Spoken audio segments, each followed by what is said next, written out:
नमस्कार विद्यार्थी मित्रांनो, स्वागत आहे तुमचं आपल्या जीडीसीए कॉलेज या चॅनलमध्ये. मी डॉक्टर अशोक जोगदंड.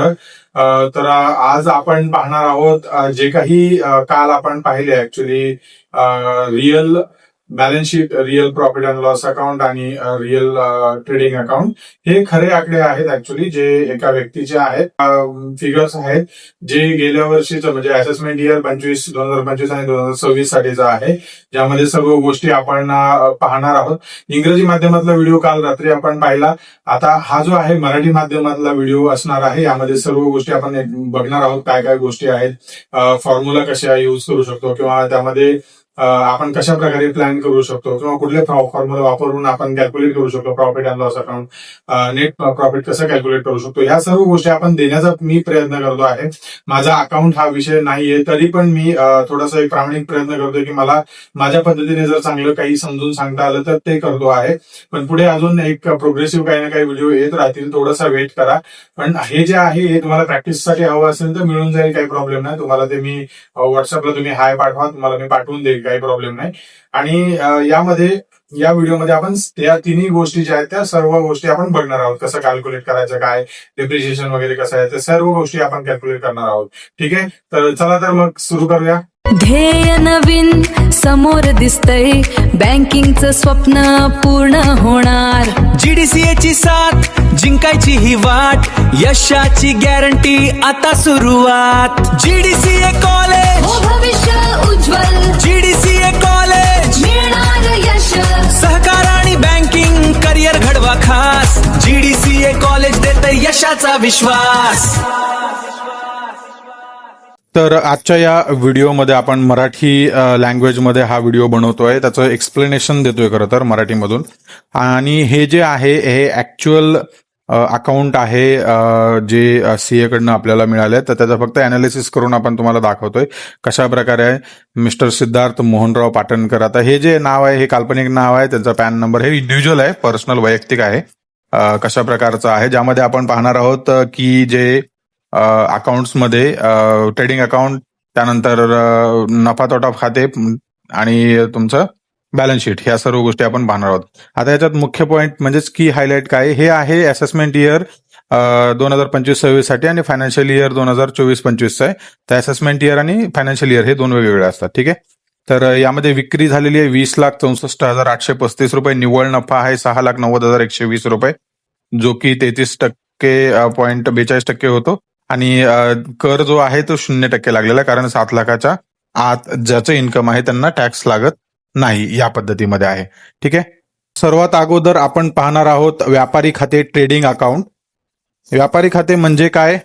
व्यापार खाते एक असे खाते आहे जे वर्षभरात झालेल्या मालाच्या, आता इथे माल म्हटलंय किंवा काही असू दे, कुठली उलाढाल असेल, खरेदी विक्रीच्या लेखाजोखा यामध्ये असतो. यामध्ये पगार, भाडे, वीज बिल भरण्यापूर्वी फक्त माल खरेदी विक्रीतून किती नफा झाला यामध्ये या व्यापारी खात्यामध्ये कळतं आपल्याला ते. ठीक आहे, व्यापार खात्याच्या दोन बाजू असतात. आता इथे दोन बाजू दाखवलेल्या आहेत. आता हे मला एक्सप्लेन नाही करता येणार चांगल्या प्रकारे, पण तरी पण मी प्रयत्न करतोय की सोप्या पद्धतीने अजून काही एक्सप्लेन करता येईल का. तर उजव्या बाजूला जी आहे ती डेबिटर बाजू असते. सगळ्यात लक्षात ठेवा, कधी पण डेबिट बाजू जी आहे ती उजव्या बाजूला येते. कुठल्याही स्टेटमेंट जे असू द्या, अकाउंट स्टेटमेंट असू दे किंवा बॅलन्स शीट वगैरे, हे जे आहेत ना डेबिट्स असतात, जे आहेत डेबिट्स ऑलवेज उजव्या बाजूला असतात. आणि क्रेडिट जे आहेत म्हणजे जमा, हे उत्पन्न डाव्या बाजूला असतं. ठीक आहे, तर उजवी बाजू डेबिट खर्च, ओपनिंग स्टॉक अधिक खरेदी अधिक माल वाहतूक खर्च, हे सगळं ओपनिंग स्टॉक उजव्या बाजूला येतं. डाव्या बाजू क्रेडिटमध्ये उत्पन्नामध्ये विक्री प्लस क्लोजिंग स्टॉक्स, ह्या दोन गोष्टी येतात. दोन्ही बाजूंमधील फरक म्हणजेच ग्रॉस प्रॉफिट म्हणजे सकल नफा. तर सकल नफा काढा असं विचारलं तर ग्रॉस प्रॉफिट लक्षात ठेवायचं. हाच पुढे नफा तोटा खात्यात घेतला जातो, कारण जे प्रॉफिट अँड लॉस अकाउंटमध्ये ग्रॉस प्रॉफिटच घेतला जातो, पुढे कॅरी फॉरवर्ड केला जातो.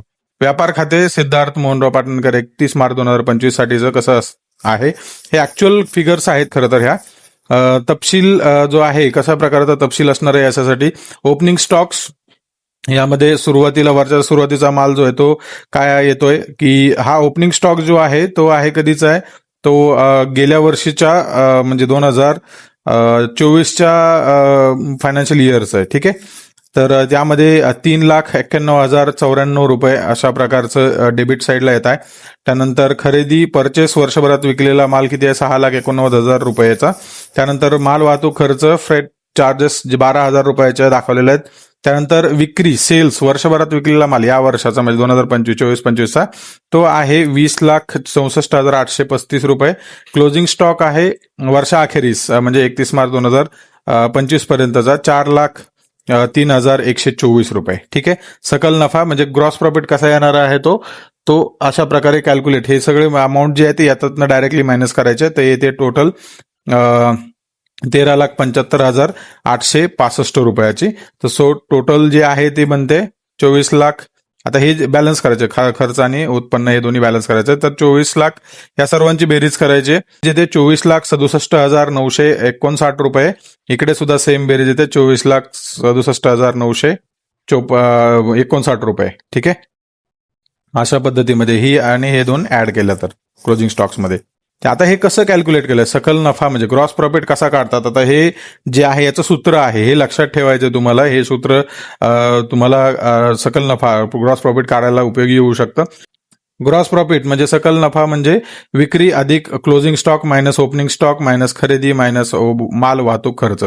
तर आता ह्या फिगरमध्ये हे जे अमाऊंट्स आहेत त्याच्यामध्ये कसं येऊ शकतं या केसमध्ये 20,64,835 अधिक 4,03,124 minus 3,91,094 minus 6,89,000 minus 12,000 is equal to 13,75,865 रुपये. तर हा नफा झाला कुठला? सकल नफा. आणि सकल नफा प्रमाण म्हणजे ग्रॉस प्रॉफिट रेशो कसा काढायचा? रेशो आता याच्यामध्ये रेशोमध्ये जी ऍक्च्युअल हे आहे तुमचं क्लोजिंग स्टॉक विक्री जे आहे विक्री जे ऍक्च्युअल झालेली आहे वर्षभरातली ती विक्री भागिले आपला ग्रॉस प्रॉफिट म्हणजे सकल नफा म्हणजेच काय कसं येणार हे 13,75,865 भागिले 20,64,835 गुणिले 100 बरोबर 66.63% अशा प्रकारचा ग्रॉस प्रॉफिट रेशो येत आहे.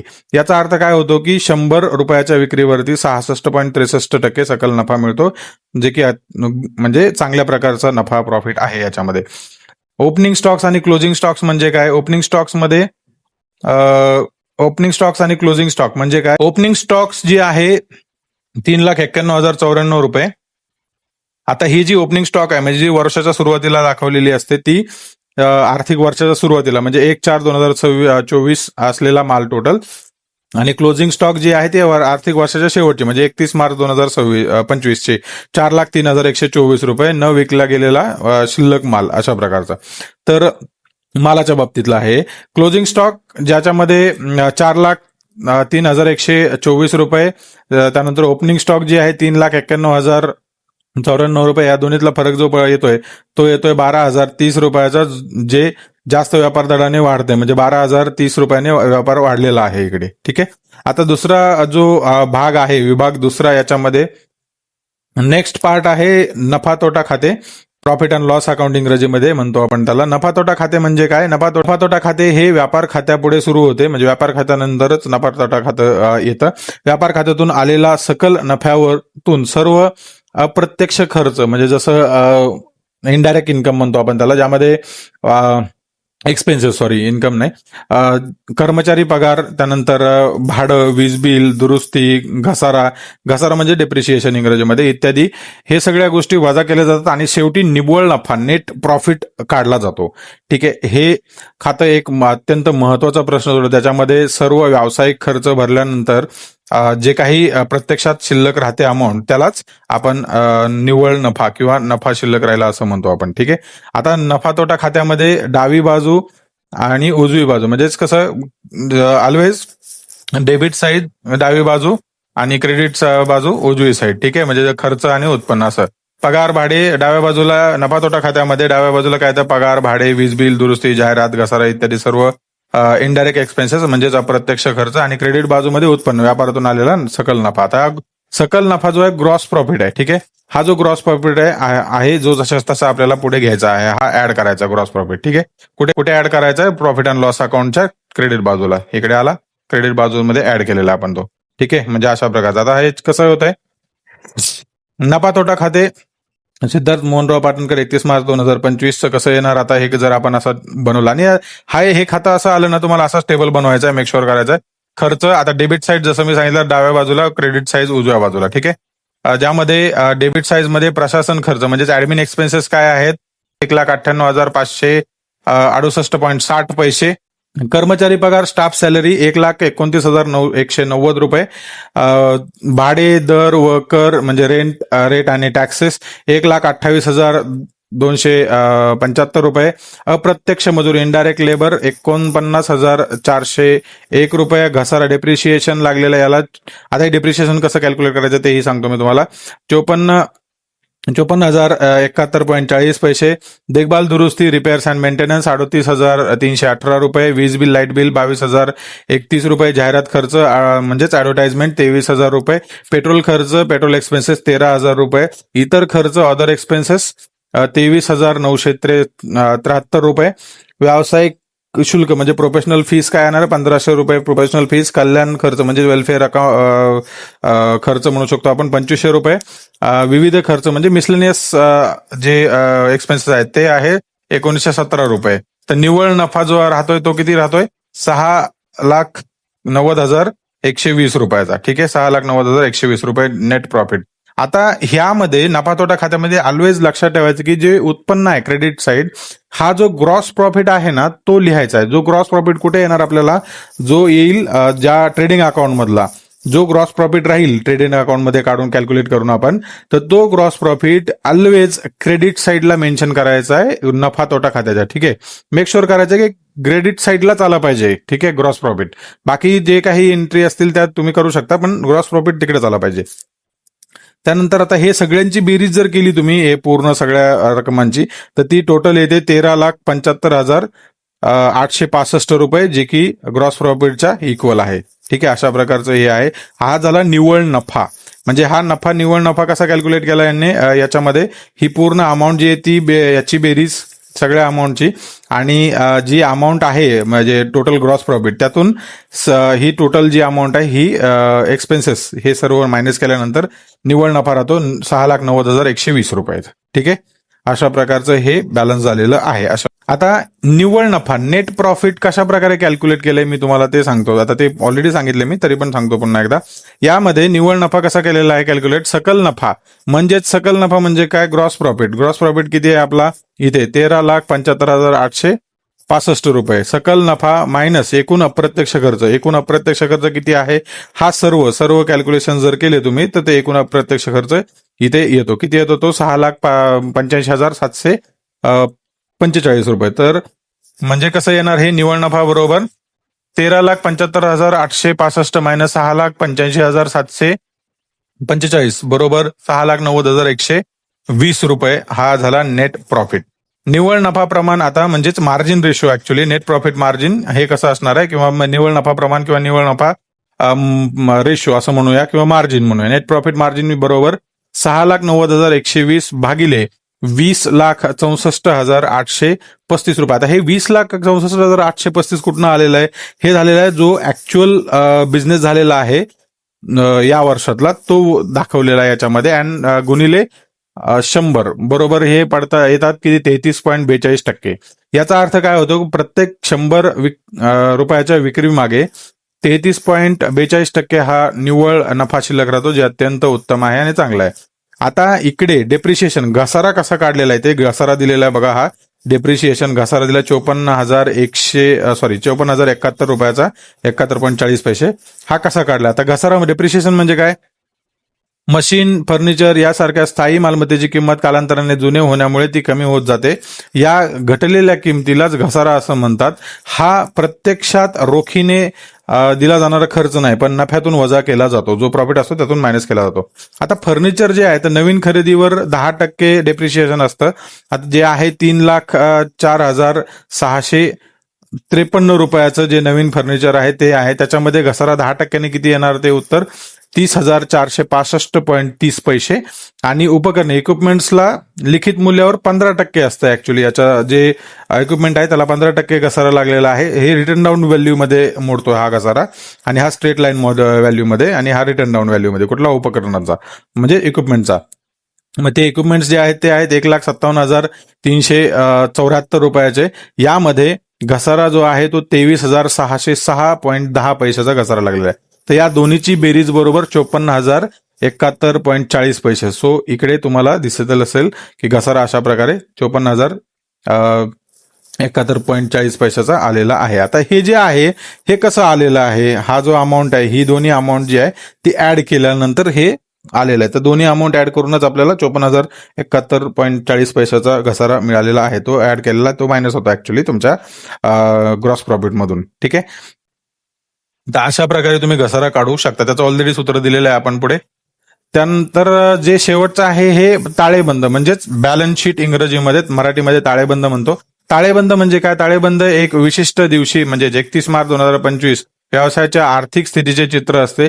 यात दोन बाजू असतात. पहिली बाजू जे डावी बाजू म्हणजेच ज्या डाव्या बाजूला liabilities, always make sure liabilities balance शीटच्या डाव्या बाजूला असतात आणि ऍसेट्स उजव्या बाजूला. ठीक आहे, हे ऑलवेज थोडंसं लक्षात ठेवा. डावी बाजू म्हणजे देणे, लायबिलिटीज देणेकरी काय किती आहेत ते लायबिलिटीज जे आहेत त्या डाव्या बाजूला, उजव्या बाजूला ऍसेट्स मालमत्ता, तुमची मालमत्ता किती आहे. लायबिलिटीज मध्ये काय, व्यवसायाने कोणाला किती देणे आहे म्हणजेच व्यवसाय म्हणजे जो बिझनेस आहे तुम्ही कोणाला किती पैसे देताय किंवा पैसे असेल किंवा काही असेल तुमचं भांडवल, कर्ज, काय जे काय असेल ते, ह्या सर्व गोष्टी ज्या आहेत त्या लायबिलिटीज मध्ये येतात. देणं म्हणजेच लायबिलिटीज आणि मालमत्ता येणे म्हणजेच व्यवसायाकडे काय आहे, ऍसेट्स म्हणून काय आहे किंवा जे थोडक्यात ऍसेट्स जे आहेत त्याच्यामध्ये स्थायी मालमत्ता जी फर्निचर आहे किंवा माल आहे, रोख आहे, देणेकरी वगैरे जे आहेत हे सर्व डाव्या बाजूला उजव्या बाजूला येतात मालमत्ता ऍसेट्स मध्ये. तर लेखांकनाचा सुवर्ण नियम, आता जे म्हणजे ऑडिट थोडक्यात किंवा अकाउंट्स म्हणू शकतो, अकाउंटिंगचा सुवर्ण नियम काय आहे, एकदम गोल्डन रूल म्हणतो आपण त्याला इंग्रजीमध्ये, एकूण मालमत्ता बरोबर एकूण देणे अधिक भांडवल. ठीक आहे, त्याचं हे सूत्र लक्षातच ठेवा, एकूण मालमत्ता बरोबर एकूण देणे अधिक भांडवल. दोन्ही बाजू नेहमी समान असाव्यात. इथे दोन्ही बाजू ज्या आहेत त्या 10,74,707.60 एवढी आहे. तर ताळेबंद म्हणजे बॅलन्स शीट कशी येऊ शकते 31 मार्च 2025 रोजी मिस्टर सिद्धार्थ यांची कशी असणार आहे. देणे लायबिलिटीज काय आहेत मिस्टर सिद्धार्थ यांच्याकडे, मालकाचं भांडवल म्हणजे प्रोप्रायटर्स कॅपिटल. आता हे प्रोप्रायटर म्हणजे इंडिव्हिज्युअल आहे, तर याच्यामध्ये काय कॅपिटल आहे यांचं प्रोप्रायटरचं, हे सर्व देणे जे आहेत लायबिलिटीज त्या डाव्या बाजूला. उघडणी शिल्लक म्हणजे ओपनिंग बॅलन्स 5,63,744.60 रुपये जोड. आता निव्वळ नफा ऍड करायचा याच्यामध्ये. ठीक आहे, net profit add, net profit 6 lakh. Net profit किती झालेला आपल्याला 6,90,120 रुपयाचा. जो कसा काढला आपण नेट प्रॉफिट ऑलरेडी वरती मी सांगितलेला आहे. आणि त्याचे सब टोटल किती होते, ह्या दोन्ही जर एकत्र केल्या बेरीज या दोघांची 12,53,864.60 रुपये. आणि याच्यामध्ये आता उचल काय, ड्रॉइंग्स काय घेतलेले ह्याच्यातनं काढलेले, ड्रॉइंग्स म्हणजे काढले तुम्ही, काही खर्च असेल पर्सनल काही असू शकते. तर यासाठी 2,72,141 रुपये हे जे आहे काढलेले आहे. तर मग 12 लाखामधून 2,72,144 मायनस करायचे आपल्याला काढले म्हणल्यामुळे. ठीक आहे, मग ते डायरेक्ट जे क्लोजिंग बॅलन्स किती येणार मग 9,81,723.60 हे तुमचं क्लोजिंग बॅलन्स येणार. करंट देणी, आता लायबिलिटीज, करंट लायबिलिटीज काय, आता हे झालं प्रोप्रायटर्स कॅपिटल हे पूर्ण. ठीक आहे, ज्यामध्ये क्लोजिंग बॅलन्स एवढा येतो कॅपिटलमध्ये. आता त्यांचे देणी काय आहेत, लायबिलिटीज काय, देणेकरीमध्ये सन्ड्री क्रेडिटर्स जे आहेत ते आहेत 86,141 रुपयांचे.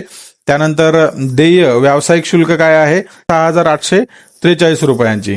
तर अशा प्रकारे हे टोटल जे आहे हे अमाऊंट येते 10,74,707.60 अशा प्रकारची ही येणार. आता ही जी अमाऊंट आहे ही कशी आलेली आहे, हे जे क्लोजिंग बॅलन्स अधिक ही सन्ड्री क्रेडिटर्स अधिक व्यावसायिक शुल्क हे सगळे एकत्र केल्यानंतर 10,74,706 रुपये किंवा 707 रुपये ही अमाऊंट येत आहे. ठीक आहे, अशा प्रकारे तुम्ही हे कॅल्क्युलेट करू शकता. हे सोप्या गोष्टी आहेत. त्यानंतर मालमत्ता ऍसेट्स जे आहेत, ऍसेट्स कशा प्रकारे, फिक्स्ड ऍसेट्स म्हणजे काय, थोडक्यात जी फिक्स स्थावर मालमत्ता म्हणू शकतो आपण त्याला, ज्यामध्ये फर्निचर निव्वळ मूल्य जे आहे, नेट फर्निचरचं नेट व्हॅल्यू काय येणार आहे जी 2,74,187.10 उपकरण इक्विपमेंटचे काय 1,33,768.50. ठीक आहे, अशा प्रकारची ही फर्निचर आणि उपकरणांची इक्विपमेंटची व्हॅल्यू आहे. आता चालू मालमत्ता म्हणजे करंट ऍसेट्स मध्ये काय येणार आहे, याच्यामध्ये क्लोजिंग स्टॉक मध्ये जो क्लोजिंग स्टॉक ऑलरेडी आपण वरती पाहिलेला आहे तो 4,03,124 रुपयाचा. देणेकरी सन्ड्री डेबिटर्स काय आहेत 70,200 44 रुपयाचे सनरी क्रेडिटर्स आहेत. गोल्ड सोनं जे आहे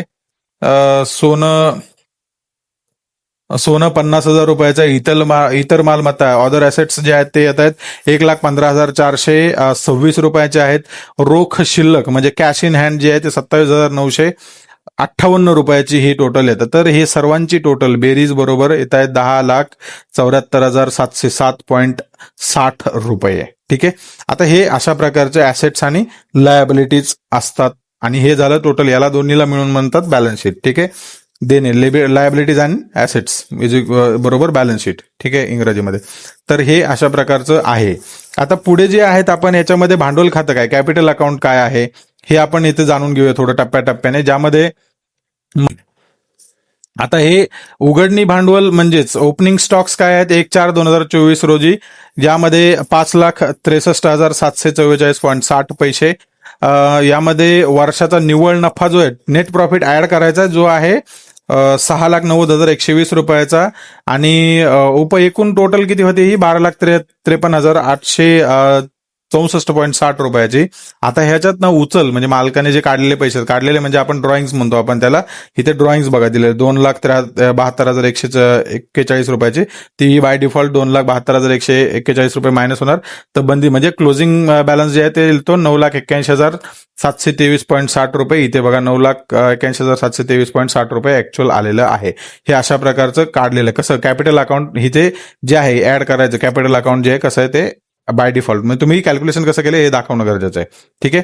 त्यानंतर ड्रॉइंग्स म्हणजे काय, उचल म्हणजे काय, मालकाने स्वतःच्या वैयक्तिक वापरासाठी व्यवसायातून काढलेले पैसे किंवा माल त्यामुळे भांडवल कमी होते. तेथेच उचल जी आहे 2 लाख आता 72,141 रुपये या केसमध्ये आहे.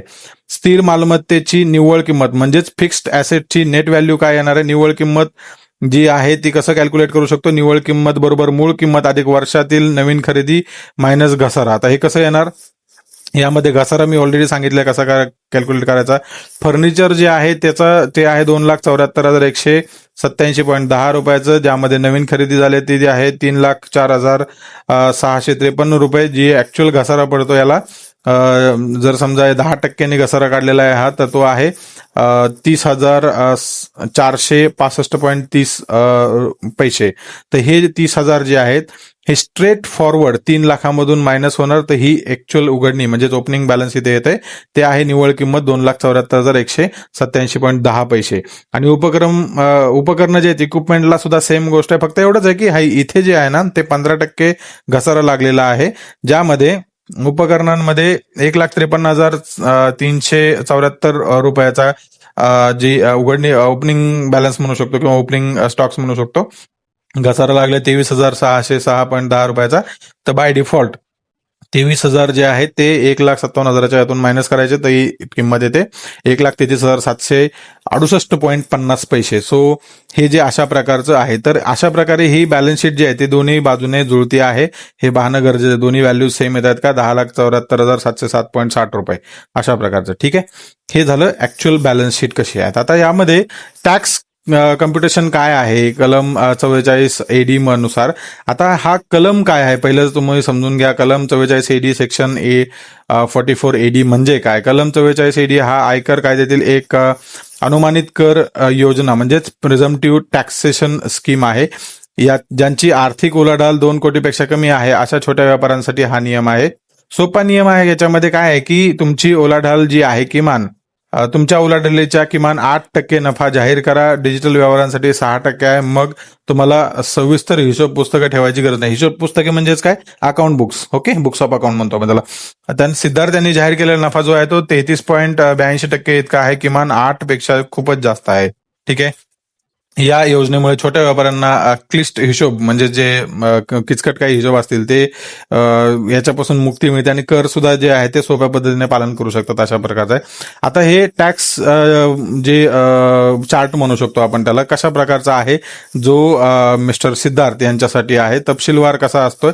असेसमेंट इयर 25-26 साठी एकूण उलाढाल टर्नओव्हर किती झालेला आहे यांचा 20,64,835 रुपयाचा. कलम 404 AD अंतर्गत जाहीर नफा किती केला टक्केवारीमध्ये 33.42 इथे ऑलरेडी दाखवलेला आहे आपण हा नफा टक्केवारीमध्ये. त्यानंतर अनुमानित व्यवसायी उत्पन्न प्रिझम्पटिव्ह बिझनेस इन्कम किती दाखवलंय 6,00,000 90,120 रुपये ऍक्च्युअल इन्कम म्हणू शकतो आपण इथे नेट प्रॉफिट. एकूण कर पात्र उत्पन्न म्हणजे टोटल टॅक्सेबल इन्कम किती आहे 6,90,120 रुपयाचं आहे. त्यामध्ये 6,90,120 रुपये आयकर जे स्लॅब आहे त्याच्यानुसार कसं येणार आहे ते 22,000 रुपयाचं ऑलरेडी त्यांना टॅक्स लागणार याच्यामध्ये जर ऍक्च्युअल कॅल्क्युलेट केलं तर त्यामध्ये आता हे मायनस कसं होतं 22,006 रुपये, कारण कलम 87A अंतर्गत सवलत आहे रिबेट अंडर सेक्शन 87A 22,000 रुपये मायनस होतात 22,006 रुपये, तर टॅक्स इथे झिरो होऊन जातो. सवलतीनंतर कर किती आहे 0. त्यानंतर हा सवलत जी आहे म्हणजे कशा प्रकारे कुठल्या सेक्शन अंडर होते 87A अंडर. ठीक आहे. कलम 234F अंतर्गत शुल्क उशिरा म्हणजे दंड जर समजा उशिरा टॅक्स भरला असेल त्याच्यासाठी दंड काय लागलेला आहे 0 रुपये लागलाय. तर एकूण देय म्हणजे नेट टॅक्स पेएबल जो आहे तो 0 रुपीज आहे. ठीक आहे. अशा प्रकारचा आता आयकर स्लॅब गणना म्हणजे न्यू टॅक्स रेजिम जे आहे असेसमेंट इयर 25-26 साठी जे कशी आहे आता ते ऑलरेडी दिलेलं आहे बजेटमध्ये होतं ते, तर तेच आपण इथे समजून घेऊया आपल्या जी मिस्टर सिद्धार्थ यांच्या अकाउंटसाठी. उत्पन्न मर्यादा इन्कम स्लॅब आणि इथे आहेत रेट आणि सिद्धार्थ यांच्यावर किती कर लागले त्या पद्धतीमध्ये.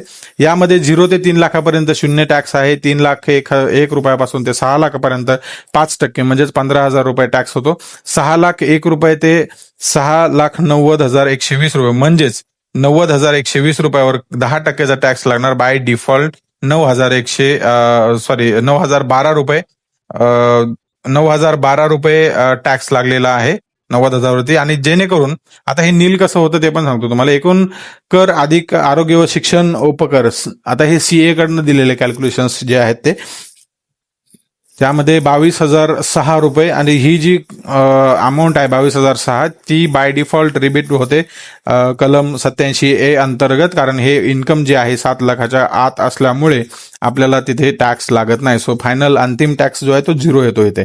कलम 87A सवलत म्हणजेच सेक्शन 87A रिबीट म्हणजे नेमकं काय. नवीन कर प्रणाली न्यू टॅक्स रेजिम अंतर्गत फायनान्शियल इयर 24-25 साठी अट अशी आहे की जर एखाद्या व्यक्तीचं एकूण उत्पन्न 7 लाख किंवा त्यापेक्षा कमी असेल तर भारत सरकारच्या कलम 87A अंतर्गत संपूर्ण कर परत देते, रिबीट मिळते त्यामध्ये. ठीक आहे.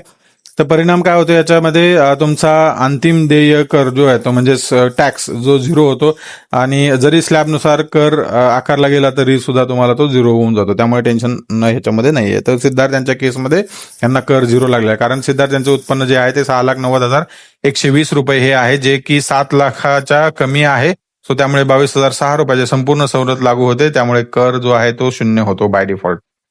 आता या नेक्स्ट पार्टमध्ये संपूर्ण सारांश आणि विश्लेषण या पर्टिक्युलर असेसमेंट इयरच्या स्टेटमेंट्सचं कसं आहे. मुख्य आर्थिक आकडेवारी एका नजरेत जर बघितलं तुम्ही सर समजा पूर्ण व्यवस्थित त्यामध्ये आर्थिक निर्देशक इंडिकेटर्स किंवा पर्टिक्युलर्स म्हणून आपण व्हॅल्यू काय आहे आणि अर्थ याचा काय होतो.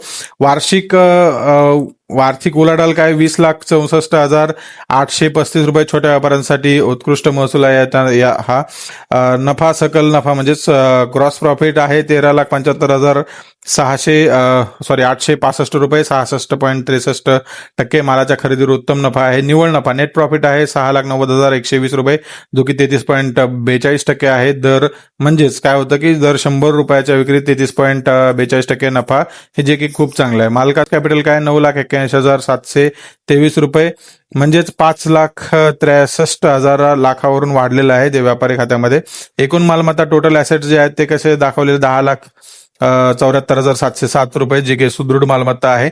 आता उचल म्हणजे ड्रॉइंग्स विड्रॉल्स काय केलेले त्याच्यामध्ये 2,72,141 वैयक्तिक खर्चासाठी काढलेली ही रक्कम आहे आणि टॅक्स जो आहे तो बाय डिफॉल्ट 0 कारण इथे ऑलरेडी आपल्याला कलम 87A नुसार सवलत मिळालेली आहे. अशा प्रकारचं हे अकाउंट आहे. आता ह्याच्यात की टेक अवेज काय आहे त्याच्यामध्ये मुख्य निष्कर्ष काय आहे. निष्कर्ष कसा असू शकतो. पहिला सिद्धार्थजी यांनी फायनान्शियल इयर 24-25 मध्ये 20,64,835 एवढी यशस्वी व्यवसाय उलाढाल केलेली आहे. सर्व खर्च वजा केल्यानंतर निव्वळ नफा 6,90,120 रुपये म्हणजे 33.42% हे एक मजबूत नफ्याचं प्रमाण आहे. कलम 44AD म्हणजेच अनुमानित कर योजना अंतर्गत ITR दाखल केला आहे. हिशोब ठेवणे सोपे होते, ज्याच्यामुळे कलम 87A सवलतीनुसार उत्पन्न 7 लाखापेक्षा कमी याचा 1 रुपया ही कर भरावा लागत नाही. संपूर्णपणे कायदेशीर आहे. ताळेबंदाच्या दोन्ही बाजू 10,74,707.60 पैसे वर जुळलेले आहेत. ऑलरेडी आपण पाहिलेलं आहे इथे बॅलन्स शीट मध्ये तुम्ही पाहिलं असेल. हे इकडे हे बघा इथे आहे. ठीक आहे. यामध्ये सर्व हिशोब जो आहे तो अचूक आणि योग्य वाटत आहे. मालकाचे भांडवल 5,63,744 वरून 9,81,723 पर्यंत वाढले आहे, जे की 4,17,979 ची भरीव वाढ झालेली आहे. 4,17,000 ने वाढलेलं आहे. ठीक आहे. हे एक आदर्श उदाहरण आहे की जे ज्याच्यामध्ये छोटा व्यापारी जो आहे चांगला नफा कमवू शकतो, योग्य हिशोब ठेवू शकतो आणि भारताच्या कर कायद्यातील एक कलम 44 व कलम 87 याचा योग्य वापर करून कायदेशीरपणे शून्य रक्कम भरू शकतो, म्हणजे शून्य कर भरू शकतो. तर हे होतं खरे real trading account, profit and loss आणि बॅलन्स शीट, जे रिअल ऍक्च्युअल फिगर वरून आपण काढलेलं आहे. हे नाव काल्पनिक आहे खरं तर, ज्यामध्ये आपण या गोष्टी वापरून आपण केलेलं आहे. पण हे जे ऍक्च्युअल फिगर कशी आहे, कशा प्रकारे कॅल्क्युलेशन होतं, हे सर्व आपण यामध्ये पाहिलेलं आहे. एकदम सोप्या मराठी भाषेमध्ये आपण हे पाहिलेलं आहे. जर समजा तुम्हाला कुठे अडचण वाटत असेल किंवा माझं काही कुठे एक्सप्लेन करण्यात चुकलं असेल तर कृपया मला तुम्ही सांगा, नक्की सांगा, कारण त्यामध्ये मी थोडंसं दुरुस्ती करू शकतो. आणि ज्यामध्ये काही गोष्टी ज्या आहेत माझ्या कुठे चुकत असतील तर नक्की तुम्ही मला इथे सांगू शकता की ही गोष्ट इथे चुकलेली आहे, मी ते रेक्टिफाय करेन. ठीक आहे. तर हे पूर्ण गोष्टी आपण सर्व गोष्टी यामध्ये पाहिल्या, कसं कॅल्क्युलेशन कसे करायचे, त्याचे फॉर्म्युला सुद्धा दिलेले आहेत. आपण तुम्ही ते सुद्धा बघू शकता कशा प्रकारे फॉर्म्युला दिलेले आहेत. हे फॉर्म्युला तुम्ही लक्षात ठेवा, तुम्हाला अकाउंट या पेपरमध्ये नक्की फायदेशीर ठरतील. आणि हे अशा प्रकारे जे टेबल आहे तो तुम्ही बनवा, जसं नेट प्रॉफिट जे आहे किंवा तुमचं बॅलन्स शीट आहे त्यामध्ये अशा प्रकारचा टेबल बनवायचा. या सर्व गोष्टी आपण दिलेल्या आहेत. कुठल्या साईडला काय असलं पाहिजे, काय गोष्टी कुठल्या साईडला ठेवल्या पाहिजे, त्या सर्व गोष्टी आपण पाहिल्या आजच्या या व्हिडिओमध्ये. आय होप तुम्हाला हा व्हिडिओ आवडला असेल आणि जर हा व्हिडिओ तुमच्यासाठी इन्फॉर्मेटिव्ह वाटत असेल तर एक नक्की लाईक करा, शेअर करा आपल्या गरजू विद्यार्थ्यांसोबत किंवा जे मित्र आहेत ज्यांना समजून घ्यायचं आहे कशा प्रकारे आहे, किंवा जे GDCA ची परीक्षा देणार आहेत पुढील काही दिवसांमध्ये त्या लोकांसाठी, तर ह्या विद्यार्थ्यांसाठी खरोखर याचा फायदा होऊ शकतो. आणि GDCAच्या अन्य कोर्सेस बद्दल जर तुम्हाला माहिती हवी असेल, काही online courses, open schooling courses त्याबद्दल, तर तुम्ही नक्की कॉल करून विचारू शकता, ज्यामध्ये ऑनलाईन MBA वगैरे बाकी कोर्सेस आहेत, स्कूलिंग कोर्सेस आहेत. कोणाला ऑनलाईन कोर्सेस बद्दल माहिती हवी असेल तर नक्की कॉल करा, त्याबद्दल आपण पूर्ण इन्फॉर्मेशन देऊ. आणि अशाच माहितीपूर्ण व्हिडिओसाठी आपल्या GDCA कॉलेजच्या चॅनलला सबस्क्राईब नक्की करा. तर भेटूया पुढील व्हिडिओमध्ये अधिक माहितीसह नवीन विषयाबद्दल. तोपर्यंत नमस्कार.